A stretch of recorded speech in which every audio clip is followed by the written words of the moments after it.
Red light ઉપર એક serious વાત કરું આજે. માર્કેટમાં એક ગંભીર રોગનો પેન્ડેમિક ચાલી રહ્યો છે, ખોટું લાગવાની બીમારી.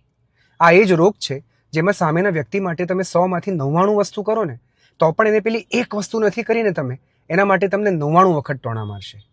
આ રોગથી પીડાતા લોકો તમને આંધળો પ્રેમ કરે છે, પણ જ્યારે નફરત કરે ને ત્યારે રશિયા અને યુક્રેનના વોર કરતાં વધારે તમારી પત્તર ખાંડી નાખશે. આ તકલીફની અંદર આ લોકો તમારી પાસેથી એટલા બધા એક્સપેક્ટેશન્સ રાખશે અને એક્સપેક્ટેશન ના પૂરા કરવા ઉપર તમને ગિલ્ટી ફીલ કરાવશે અને તમે સોરી કહીને માફી માંગતા રહી જશો.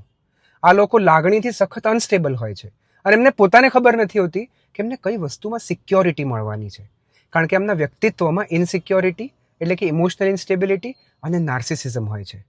એમના ઈગોને સંતોષવો સહેલો નથી. આ રોગથી પીડાતા લોકો કરતાં વધારે એમની સાથે લોકો રહેતા ખૂબ વધારે હેરાન થાય છે. ચલો, મારી થઈ ગઈ ગ્રીન લાઇટ.